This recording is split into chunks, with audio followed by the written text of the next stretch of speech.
First ஒரு pan வந்து heat பண்ணிக்கோங்க. அதில் 4 மீடியம் சைஸ் அளவு வாழைப்பழத்தை இந்த மாதிரி மிக்ஸி ஜாரில் தண்ணி விடாமல் கெட்டியாக அந்த மாதிரி அரைச்சி சேர்த்துக்கோங்க. இப்போ இது கூட தேவையான அளவு சுகர் வந்துட்டு ஆட் பண்ணிக்கலாம். நான் இன்றைக்கி ஒரு 3 டேபிள் ஸ்பூன் அளவு ஆட் பண்ணியிருக்கேன்.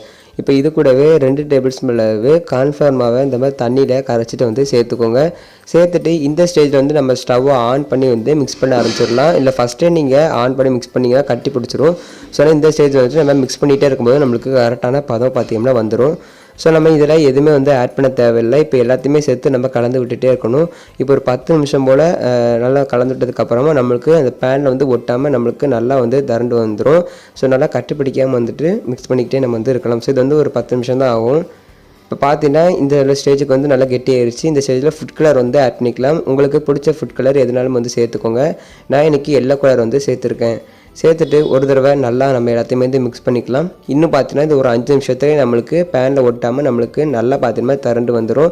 ஸோ மீடியம் ஃப்ளேமில் வச்சே நம்ம வந்து குக் பண்ணி வந்து எடுத்துக்கலாம். ஸோ அப்போ தான் நம்மளுக்கு அடி பிடிக்காமல் வந்து வரும். ஸோ சேர்த்து நல்லா வந்து மிக்ஸ் பண்ணிக்கோங்க. இப்போ பாருங்கள் நம்மளுக்கு பேனில் எந்த அளவுக்கு நம்மளுக்கு வந்து ஒட்டாமல் வந்திருக்குன்ட்டு உங்களுக்கு பார்க்கவே வந்து தெரியும். ஸோ இதுதான் வந்து கரெக்டான கன்சிஸ்டன்சி. பாருங்கள் எந்த அளவுக்கு அப்படி அல்வா பதம் மாதிரி இருக்குது. ஸோ நம்ம இதுதான் வந்து கரெக்டான பதம். இந்த ஸ்டேஜில் வந்து நீங்கள் ஸ்டவ்வை வந்து ஆஃப் பண்ணிக்கோங்க. ஸ்டவ் ஆஃப் பண்ணிவிட்டு இந்த மாதிரி வந்து ஒரு எண்ணெய் தடவைனா ட்ரேக்கு வந்து ட்ரான்ஸ்ஃபர் பண்ணிவிட்டு இந்த மாதிரி ஸ்பெட்டில் வச்சு நம்ம நல்லா வந்து எல்லா பக்கமும் சமமாக வந்துட்டு பரப்பி விட்டுட்டு இது ஒரு ஃப்ரிட்ஜில் வந்துட்டு ஒரு 1 மணி நேரம் அப்படியே வந்து விட்டுருங்க. ஸோ அது கரெக்டாக வந்து நமக்கு செட் ஆகி வந்துடும். ஸோ இப்போ பார்த்தீங்கன்னா 1 மணி நேரம் ஆயிடுச்சு. நம்மளுக்கு கரெக்டாக வந்து செட் ஆகி வந்துருச்சு. உங்களுக்கு பிடிச்ச ஷேப்பில் வந்துட்டு நீங்கள் வந்து கட் பண்ணி எடுத்துக்கோங்க. நான் இன்றைக்கி ஸ்கொயர் ஷேப்பில் தான் பார்த்தீங்கன்னா கட் பண்ணி வந்து எடுத்திருக்கேன். பாருங்கள் அது எந்த அளவுக்கு வந்து ஒட்டாமல் வருது அப்படின்ட்டு. பார்க்கறதுக்கே அப்படியே ஜெல்லி மாதிரி சூப்பராக இருக்கும்.